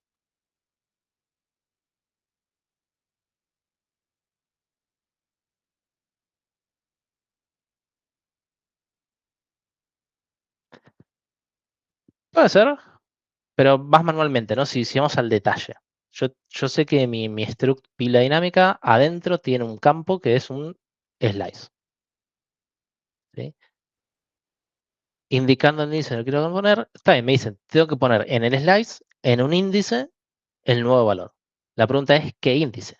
¿No? O sea, En el tamaño, me dicen un montón de sugerencias, tamaño o cantidad o capacidad, hay muchas cosas distintas. Puntualmente lo vamos a poner en cantidad. Sí, es decir, que si mi pila empieza vacía, sí, acuérdense que teníamos el campo interno cantidad, que va a ser el entero, que va a decir cuántos elementos tengo almacenados, lo cual me sirve justamente para apilar. Si yo sé que tengo 0 elementos, el primer elemento que agrego, tengo que agregarlo en la posición 0 de mi slice, ¿no? Entonces, cuando vamos a la implementación, ¿sí? Fíjense este ejemplo. Si yo tengo esta pila con estos dos elementos, ¿sí? Y estoy apilando, yo tengo una cantidad de 2 elementos, porque yo hasta ahora apilé 2 elementos. La capacidad de mi slice es algo totalmente distinto, ¿sí? O sea, yo el slice cuando lo creo, pero cuando yo lo creo, el slice tiene una capacidad interna que tiene que ver con cómo funcionan los slices en Go. Cuando yo voy a apilar sobre este slice, digo, ok, cantidad es 2. Entonces voy a hacer en el índice 2 de mi slice datos y lo voy a asignar el nuevo elemento. ¿Sí? Lo que me resta hacer, que es súper importante también, es decir, ok, bueno, ahora yo ya no tengo 2 elementos, tengo 3. ¿Sí? Entonces tengo que aumentar en 1 el campo interno cantidad. ¿Sí? Esas son las dos cosas que tenemos que hacer cuando apilamos. Tenemos que poner el elemento en la posición correcta y después actualizar lo que se conocen como invariantes, que en este caso es que la cantidad me dice siempre la cantidad de elementos que tengo en la pila.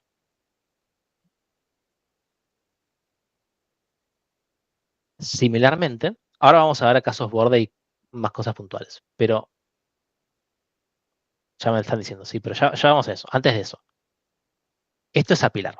¿Sí? Cuando desapilamos, es lo mismo, pero al revés.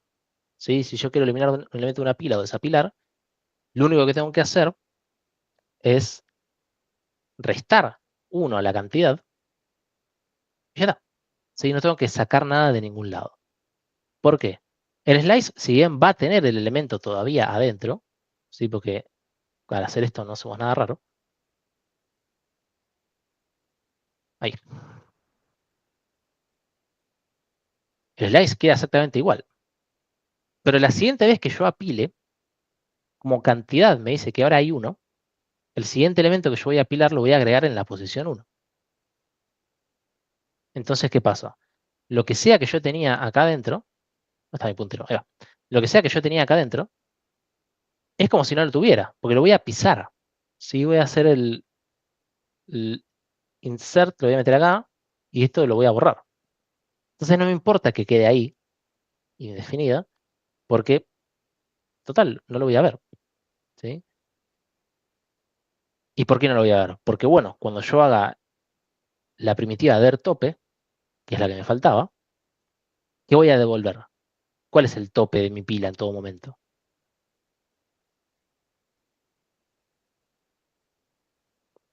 ¿A dónde lo voy a ir a buscar?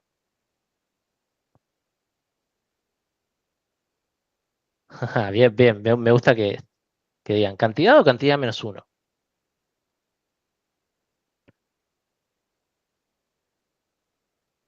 Si yo tengo 2 elementos en mi pila, ¿en qué posición va a estar el último elemento?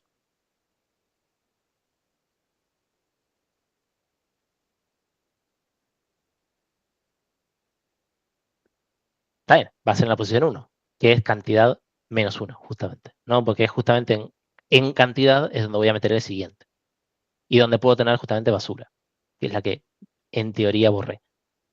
Entonces, ver tope es simplemente devolver el elemento que está en el vector, perdón, en el slice, cantidad menos 1. ¿Sí? En el índice cantidad menos 1. y ver si está vacía. ¿Cómo sé si esto está vacío? ¿Qué tengo que chequear? Perfecto. Sí, si la cantidad es 0 es porque está vacía. Sí, no tengo que ver ningún elemento puntual ni nada concreto. ¿Sí? Y con eso implementamos las 4 primitivas. Sí, ver tope está vacía y apilar y desapilar, que es sumando, restando cantidad y accediendo. Es súper trivial. ¿Se puede usar una primitiva entre otras? Se puede, sí, porque es justamente una de las cosas que queremos hacer. Y acá ya empezamos a checar los casos borde, como me dicen acá. Yo no puedo desapilar y tampoco puedo ver el tope si mi pila está vacía. ¿Sí? Ambos casos son casos de error. ¿Y qué voy a hacer en estos casos? ¿Qué dijimos que hacíamos en nuestros TDAs cuando pasaba algo inesperado? Tirás un panic. Perfecto. Sí, si yo quiero intentar ver el tope o desapilar de una pila vacía, voy a tener que paniquear. ¿Sí? Rompimos todo. ¿Yo puedo apilar una pila vacía? Sí, por supuesto, porque si no, nunca la podría llenar de cosas. El caso borde que me queda a contemplar es qué pasa si yo llego a la capacidad máxima de mi slice. ¿Sí? Porque como vimos cuando vimos slices, cuando nosotros los creamos, los slices tienen una capacidad. ¿Sí? Se crean de cierto tamaño. Todas las posiciones del slice van a ser el valor nulo del tipo que yo le defino. O sea que en realidad en este dibujo está vacío, pero en realidad acá hay cosas. Acá hay un 0, acá hay un 0. Sí, bueno, asumiendo que son números, ¿no? O algo parecido.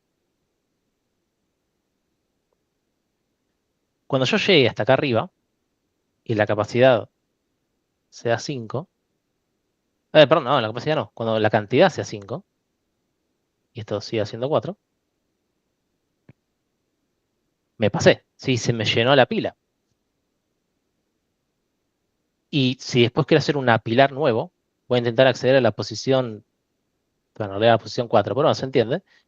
Me voy a pasar y bueno, rompimos todo. ¿Sí? ¿Qué tenemos que hacer en ese caso? ¿Cómo se llama lo que tenemos que hacer acá? Que ya se lo mencionó en la teórica. Redimensionar. ¿Sí? Vamos a redimensionar el tamaño de nuestro slice para hacerlo crecer y poder seguir accediendo por índice sin problema. ¿Cómo hacemos en la dimensión? Con los siguientes criterios. ¿Sí? Si bien dijimos que tenemos que dimensionar cuando se nos acaba el espacio del slice, también vamos a redimensionar hacia abajo. ¿Sí? Cuando redimensionamos hacia arriba es porque estamos creciendo, cuando redimensionamos hacia abajo es porque estamos reduciendo el tamaño. Técnicamente redimensionar hacia abajo no es necesario, porque la pila seguirá funcionando igual. Es útil a la hora de manejar la memoria. ¿Sí? Si apilamos un montón de elementos, nuestra pila va a crecer un montón en tamaño. Si después desapilamos todos estos elementos, me gustaría que esa pila que está prácticamente vacía, o vacía, no siga ocupando un montón de memoria, al pedo. ¿Sí? Por eso hacemos las dos. Entonces, ¿cómo van a ser nuestros criterios? Cuando estamos apilando cosas, simplemente me fijo si la cantidad de elementos que yo ya tengo guardados es igual a la capacidad que tengo para guardar elementos, significa que tengo que redimensionar. ¿Sí? Tengo que hacer crecer el espacio de mi slice. ¿Sí?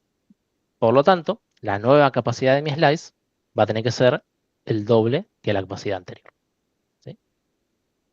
Y cuando achicamos, me fijo si la cantidad es un cuarto a la capacidad. ¿Sí? Entonces, cuando pasa esta condición, reducimos la capacidad a la mitad. ¿Para qué pasa esto? Porque si en vez de por 4 dijera, bueno, yo redimensiono cuando llego a la mitad, ¿sí? Capacidad dividido 2 me va a dar exactamente la cantidad que yo tenía. Entonces, ahora cantidad y capacidad van a ser lo mismo. Y si cantidad y capacidad son lo mismo y apilo algo nuevo, voy a estar redimensionando la pila de vuelta. ¿Sí? Que es lo que no quería. Entonces me dejo un poquito de espacio para que si tengo operaciones que son apilares, apilar, no esté redimensionando todo el tiempo. ¿Sí? Esa es la idea detrás de esto. Yendo puntualmente un poco más al código, para hacer esto, tenemos dos funciones muy útiles, que son make y copy, que son las que vamos a usar para crear los slices nuevos y copiar el contenido de uno al otro. ¿Sí? Ya me estaba adelantando un poquito, pero una pregunta que nos hacemos siempre es, ¿por qué redimensionamos de esta manera? ¿Por qué multiplicamos por 2? En vez de, no sé, sumarle 1 o sumarle 10 o sumarle 100 a nuestra pila. ¿Por qué es multiplicativo? ¿Qué cuesta más? ¿Multiplicativo cuesta más? Sumarle de a 1 cuesta más. ¿Y por qué cuesta más? Si yo hago la redimensionar me cuesta, bueno, ¿qué respuesta, no? O sea, si me justificas así en el parcial, tácitamente va a ir. Ah, bueno, pero en serio, cada vez que nosotros llamamos a redimensionar, como me dicen ahí, redimensionar tiene que crear un nuevo slice, copiar todo el contenido del viejo al nuevo. ¿Sí? Y bueno, técnicamente deshacerse del anterior, por eso se encarga el garbage collector. Toda esa operación es de tiempo lineal. Si es ODN, si yo tengo n elementos, tengo que mover n elementos de un slice a otro, crear el nuevo slice de n por 2, es todo lineal. Si yo simplemente agrego una posición o agrego una cantidad fija de posiciones, no importa qué número use, ¿sí? Nosotros siempre tenemos que tener en cuenta que las operaciones que nosotros hacemos pueden estar siendo usadas por miles de millones de elementos. ¿Sí? Mi pila puede tener miles de millones de enteros metidos adentro. Entonces, si yo redimensiono aumentando el tamaño más 100, más 1000, más 10.000, para la pila es nada. ¿Sí? Es como si estuviera sumando de a uno, es lo mismo. Entonces, no importa qué número constante yo le agregue, es lo mismo. Por eso tiene que ser multiplicativo. Para que mientras más aumente, más crezca también. ¿Por qué puntualmente por 2? Porque es un buen punto intermedio entre no crecer demasiado y estar ocupando memoria al pedo, y no crecer muy poco y tener que hacer demasiadas redimensiones. Y justo por 2, si haces las cuentas matemáticas que hay detrás de esto, te termina quedando que la redimensión no te afecta a tus operaciones de apilar y desapilar. ¿Sí? Porque técnicamente cuando yo redimensiono, esa operación de apilar no es constante, es lineal, porque va a tener que mover todos los elementos y crear un nuevo slice y es ODN. Pero si hago una operación de redimensión cada n operaciones, me termina dando que se amortiza. Si estos son algoritmos amortizados, que lo van a ver en TDA, pero igual acá hay que mencionarlos porque lo están usando.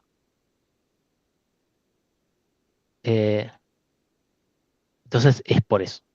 ¿Sí? Como que viendo el genérico de operaciones, se amortiza que una operación sea ODN si todas las demás son en tiempo constante. ¿Sí? Por eso se dice que sigue siendo tiempo constante. Ese dato es muy útil y no todo el mundo lo sabe y no todo el mundo lo aplica bien. Y ya me ha pasado más de una vez discutir el tema, pero no importa, son detalles. Entonces, ¿sí? Cuando apilamos y desapilamos, además de acceder a la posición de cantidad y sumar o restar a la cantidad, tenemos que, si desapilamos, chequear que no esté vacía. Y si apilamos o desapilamos, tenemos que chequear nuestro criterio de redimensión. Y si cumplimos con el criterio de redimensión, redimensionar. ¿Sí? Esas son las nuevas cosas que tenemos que hacer en nuestro método. Bueno, ¿qué más tenemos? Ah, esto, ¿por qué no usamos append? No, porque tranquilamente yo puedo hacer... Yo sé por qué quedó así. Me dijeron en un principio, append, ¿cómo redimensiona? ¿Alguien sabe cómo redimensiona append por dentro? Porque el append hacía eso, ¿no? El append me permitía agregar un elemento nuevo al slice, y si el slice se había llenado de capacidad, le agrega, básicamente hace la redimensión automáticamente, ¿sí? O sea, genera un nuevo array por debajo con la capacidad correcta, copia los elementos y me permite insertar en... El append redimensiona de manera eficiente, ¿sí? Hace por 2 la mayoría de las veces, no siempre, ¿sí? Está muy tuneado para que cuando tenés pocos elementos, no es por 2. Tiene como una tabla que te dice a cuál número aumentar. Es rarísimo. Pero hagan de cuenta que es por 2. O sea, prácticamente es lo mismo. El punto es que append no redimensiona hacia abajo. Sí, redimensiona hacia arriba, joya, perfecto, pero no redimensiona hacia abajo. Entonces, sigo teniendo que implementar la redimensión hacia abajo. Entonces, si la hago hacia abajo, la tengo que hacer para arriba también. O sea, ya la hice. Sí, es básicamente lo mismo. Y entonces, por eso lo hacemos a mano para todos lados.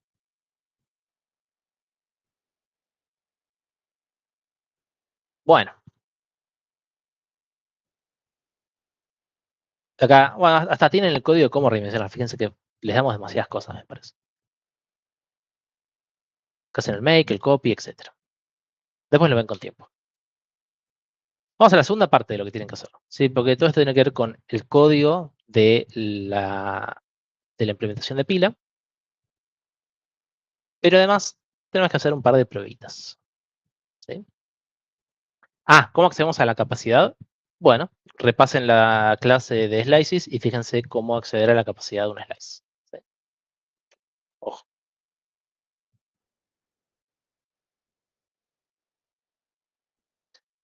Entonces, pruebas. Porque además del código tenemos que hacer un par de pruebas.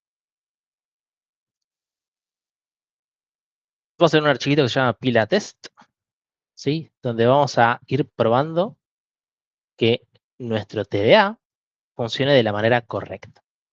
¿Sí? Esa es un poco la idea de nuestras pruebas. El enunciado igual les va a decir un poco qué es lo que tienen que hacer, que después las vemos.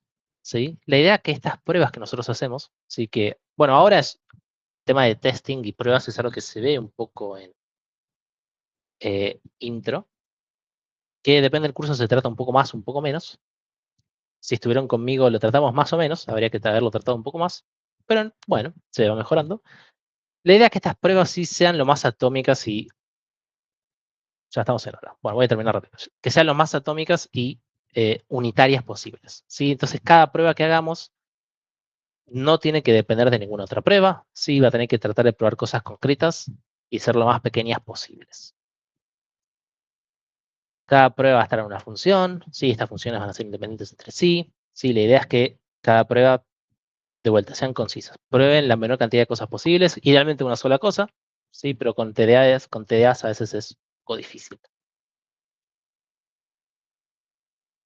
¿Cómo se hacen pruebas? ¿Sí? Este, por ejemplo, es una prueba de el TP0, ¿sí? Que ya hicieron. Estas pruebas las hicimos nosotros, pero para que se fijen, por ejemplo.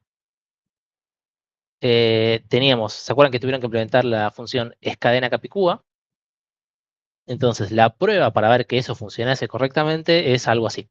¿Sí? Se fija, por ejemplo, distintos casos de uso y se fija que el resultado sea el esperado, tanto por la verdadera, ¿sí? Que todas estas cadenas sean capicúas. Y bueno, si bien acá no nos entró, pero también por la falsa, ¿no? Si yo le pongo una cadena que no es capicúa, me debería probar y debería esperar que el resultado de esa operación sea falso. ¿Sí? Que hacer es cadena capicúa de Sarasa me dé falso. ¿Sí? Son todas cosas que tenemos que probar. Y más cosas. ¿Sí? Por ejemplo, con palíndromos, demás. Y había un montón de cosas más que no me entraron. Entonces tuve que checar. Sí, pero lo pueden chequear ahí también si quieren. En nuestro caso, ¿sí? Como estamos testeando un TDA, las cosas que vamos a poder testear son a través de la interfaz que define la interfaz. ¿Sí? Son las primitivas que define la interfaz. Y además de esto que después lo chequean cuando lo quieren ver, ¿no? O sea, si quieren chequear un panic, lo pueden hacer de esta manera. Acuérdense de fijarse esta diapo para acordarse cómo se hace. Fundamentalmente para nuestra pila nos interesa hacer todas estas pruebas. ¿Sí? Todas estas pruebas que chequean un montón de cosas distintas. Vamos a chequear todas las primitivas, ¿sí? Ver que cada primitiva funcione en el caso feliz y funcione en los casos borde. Es muy importante detectar para nuestro TDA cuáles son nuestros casos borde, porque eso depende un poco también de la implementación. Pero no importa, nosotros hicimos la implementación, entonces nosotros sabemos cuáles van a ser esos casos borde que tiene nuestro TDA. La mayoría de las veces tiene que ver con si el TDA está vacío, no como dijimos antes, que si una pila está vacía, si yo intento hacer un desapilar, que explote. Y si intento hacer un ver tope, explote. ¿Sí? Que si intento ver bueno, ver si está vacía me vuela true, pero si tengo elementos que me vuela false, ¿sí? Que si yo apilo, el tope sea ese elemento, que si yo apilo varias veces, el tope sea el último elemento, que si yo apilo y desapilo, esté vacía, que si apilo 2 veces y desapilo una, el tope sea, o sea, probar distintas combinaciones de cosas que prueben distintos casos. O sea, no sirve de nada tener un test que apile una vez y desapile, después apile 2 veces y desapile, y después apile 3 veces y desapile, ¿sí? Con casos suficientes, ¿sí? No hay que moquear nada en estos tests, sí, nuestros TDAs son totalmente unitarios, no dependen de nada, entonces no hay que moquear nada. Si nos interesa que hagan pruebas de volumen, ¿sí? Que son estas que están acá, y con esto cierro. Las pruebas de volumen no es que prueban algo nuevo, sino es que están probando algo que los otros tests no prueban, o sea que todo lo que están haciendo acá ya lo deberían haber probado en otro lado. Simplemente prueban que el TDA se comporte de manera esperada con las operaciones. Y más o menos, ¿sí? Porque la idea no es que va a ser un chequeo muy estricto, muy concreto, de que las primitivas de nuestras pilas trabajen en tiempo constante, pero si están haciendo una prueba de volumen de 10.000 elementos y tarda más de un segundo, algo mal están haciendo. ¿Sí? Qué sé yo. Obviamente no les va a pasar, pero con TDAs más complejos sí puede pasar. ¿Sí? Pero está bueno ir introduciendo el concepto de esta prueba de volumen. 10.000 elementos siguen siendo pocos, pueden probar con más si quieren, etc. 1.000 seguro que es muy poco. Bien. De vuelta. Chequen esto en detalle. Sí, todo esto que estuvimos viendo son screenshots literalmente del sitio de pila. Sí, ya van a ver todo lo que tienen que hacer y si se olvidan de algo lo pueden chequear ahí. Y esto es todo. Hasta acá llegamos. ¿Sí? Acuérdense que la pila se entrega el 3 de abril. ¿Sí? No, o sea, no tienen mucho tiempo para hacer la pila, pero es muy sencillo. ¿Sí? Esa va a ser una que es muy fácil. Ya a partir del próximo va a ser un poquito más complicado. Bueno. Sí, ¿alguna pregunta de esto que acabamos de ver? A ver, sí. ¿Sí? Profe, discúlpame la molestia. Me acaba de pasar de que se me acaba de joder el ventilador de la computadora. Ok. ¿Qué pasa si no llego al jueves que viene, por ejemplo? Como ya vimos, o sea, todas las entregas sí tienen una fecha de entrega que es la que nosotros decimos, ok, Y la segunda. esta es la fecha que tienen que entregar, si lo entregan para esta fecha, a partir de esta fecha nosotros también lo corregimos, y si siguen este calendario les va a ir bien. Ok. Si no entregan para esta fecha, igual tienen tiempo para entregarlo, serían un montón de tiempo para hacerlo. El tema es que no se Perfecto. pasen de la fecha límite. No sabía que estaba 1 de mayo el máximo. Sí. Perfecto. Si esto es una fecha límite, no se guíen por estas fechas, porque si entregan esta fecha, nosotros les vamos a corregir mucho después de esto y ustedes van a estar atrasados todo el cuatrimestre. Claro. Entonces, no les va a servir. No, yo apenas tengo un la problema. compu. Pero me arreglan tienen la ese compu y lo changüí, tengo, ese problema, ese tema, por si les llega a pasar algo o si se atrasan o lo que fuera, que puede pasar, o sea, es normal atrasarse en algunos momentos, ¿sí? Pero Sí, no, porque traten de mantenerlo lo más al día posible. Sí, porque quise prender la computadora para empezar a cosas. Puede pasar, a No. veces hay que Sí, no pasó. contemplarlo. Gracias. Bueno, no hay problema. Sí, pueden preguntar más cosas. Sí, una consulta. Entonces, por ejemplo, lo que hicieron, podría ser entregas hasta la fecha límite, ¿no? Perdón, no te estoy escuchando nada, no se entiende mucho. Perdón, ¿ahora se escuchan más o menos o no? Más o menos, puede ser el esfuerzo. Voy a tratar de hablarme lo mejor posible.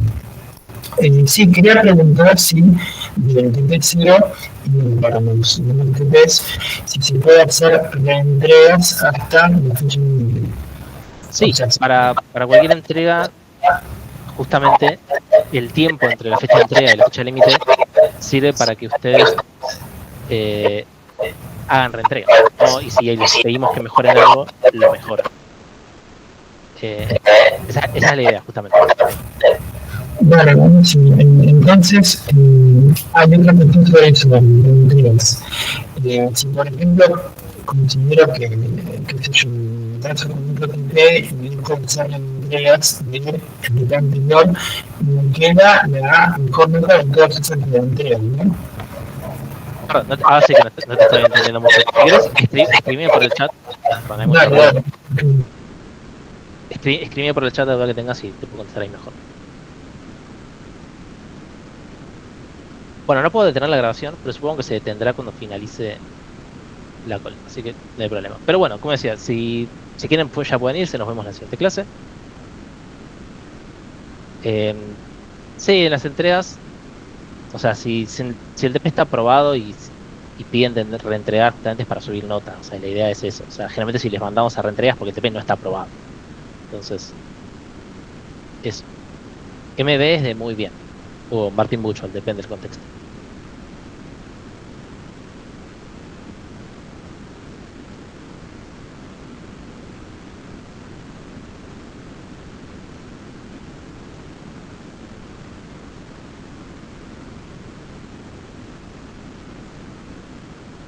O sea, leé lo que dice el enunciado. Si seguiste lo que dice el enunciado, entonces está bien. Sí, tenés que hacer la entrega por el sistema de entregas y hacer el PR en GitHub. Hiciste eso, está bien.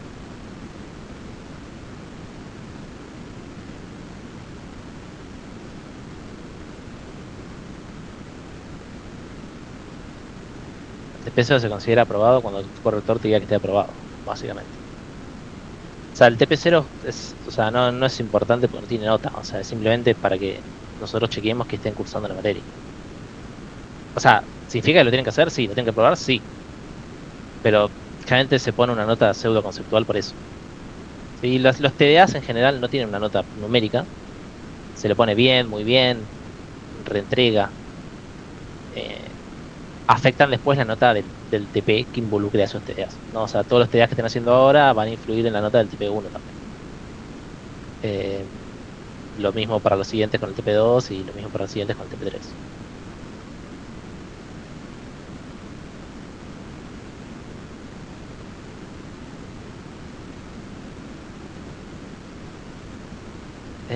Muy bien, es muy bien. O sea, que yo tenés bien y muy bien, nada más. O sea, si hay gente que le pone más, menos, qué sé yo, depende del corrector. Pero no debería haber nada mejor que muy bien.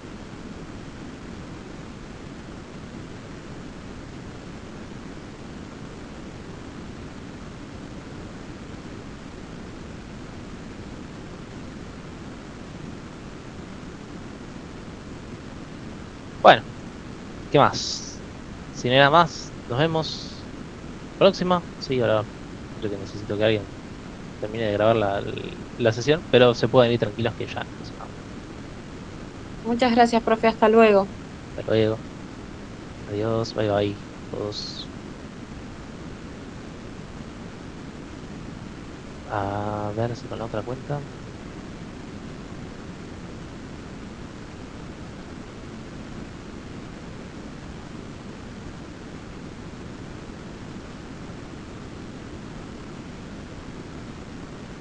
Ah, con esta sí puedo.